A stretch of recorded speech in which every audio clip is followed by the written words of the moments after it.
Bonjour et bienvenue dans cette série de tutoriels consacrés à la fonction entrée en terre du logiciel MagnetField. Je m'appelle Aziz Doubou. Dans cette deuxième vidéo, nous allons voir comment implanter des entrées en terre dans MagnetField à partir d'une polyligne 3D et d'une pente projet.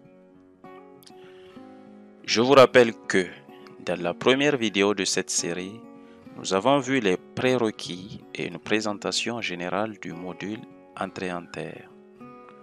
Que dans les prochaines vidéos de la série, nous allons voir comment implanter une entrée en terre à partir d'une polyligne 3D et d'un fichier projet MNT, comment implanter une entrée en terre à partir d'un projet routier importé en format LandXML, et puis finir la série avec les déports et enregistrements des données de récollement.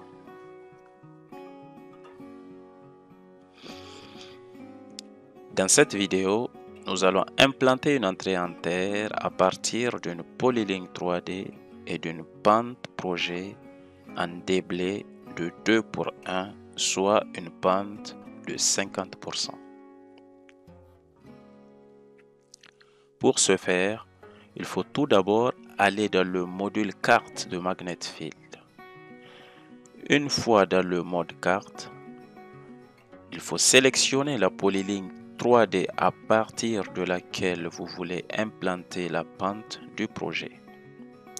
Cette polyligne servira ainsi de point d'appui pour la pente à implanter. Sélectionnez la polyligne 3D, puis faire un appui long pour afficher le menu contextuel de MagnetField et ensuite choisir la fonction Implanter pente.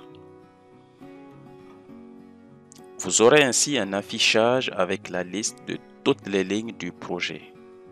La polyligne sélectionnée depuis la carte est automatiquement sélectionnée dans la liste des polylignes.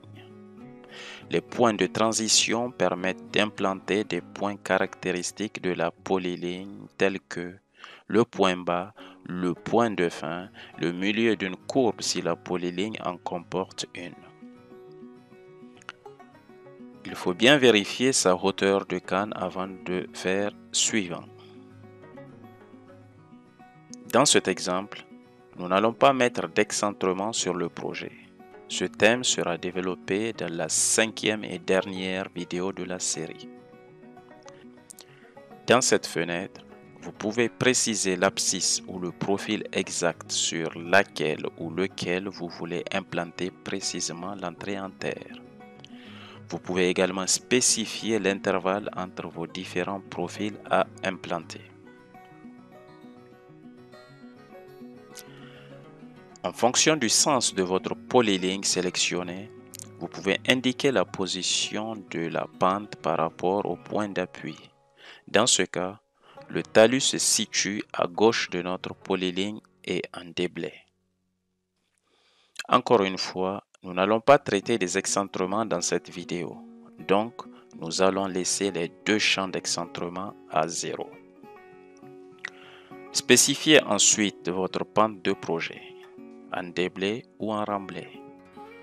Cette pente peut être introduite en pourcentage comme c'est le cas ici. Elle peut être introduite en rapport H, donc distance horizontale sur dénivelé, ou en valeur angulaire. Dans cet exemple, nous allons implanter une pente en déblai de 50%. Faites ensuite implantation pour accéder au graphique d'implantation. Avant de commencer l'implantation, je vous rappelle la définition de l'entrée en terre qui est la position précise sur un profil donné où le terrain naturel intersecte la pente du projet. Reprenons rapidement les différents éléments dans cette définition. Nous avons tout d'abord la position précise, ça veut dire que nous cherchons à implanter un point. Nous avons la notion de profil donné. Le profil, soit vous voulez implanter l'entrée en terre sur un profil donné que vous spécifiez, ou bien vous pouvez choisir d'implanter l'entrée en terre, donc la position précise, sur un profil instantané. Donc, utilisez l'implantation temps réel. Le terrain naturel dans cette notion, c'est la position de notre canne. Et la pente du projet, c'est la pente qu'on a spécifiée, donc de 50% qui est en déblai. Pour implanter la position de l'entrée en terre au profil abscisse 50 ici, la démarche est la suivante. Il faut tout d'abord aller sur le profil à implanter en cédant de la valeur ARDVCL par rapport au sens de la polyligne. Dans ce cas, nous devons avancer de 7 mètres 50 environ pour se rendre sur le profil ABS 50. Une fois cette valeur proche de 0, nous sommes donc sur le bon profil et nous devons ensuite nous déplacer à gauche ou à droite en cédant de la valeur d'excentrement de l'entrée en terre.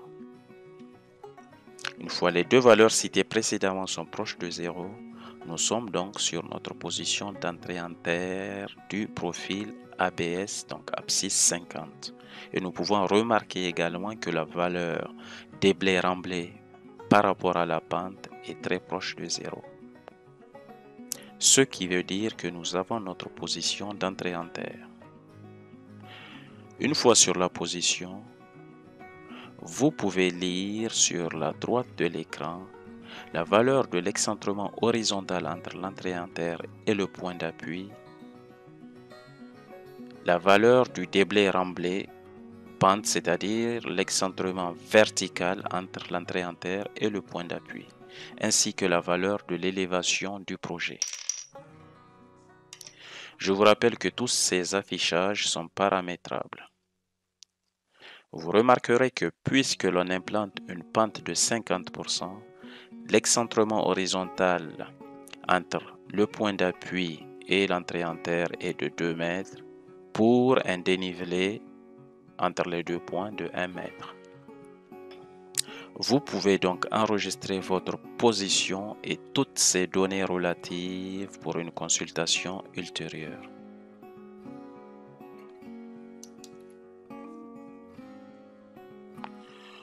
Vous pouvez vous aider des flèches droite et gauche pour changer de profil à implanter et répéter ainsi la méthode précédemment décrite.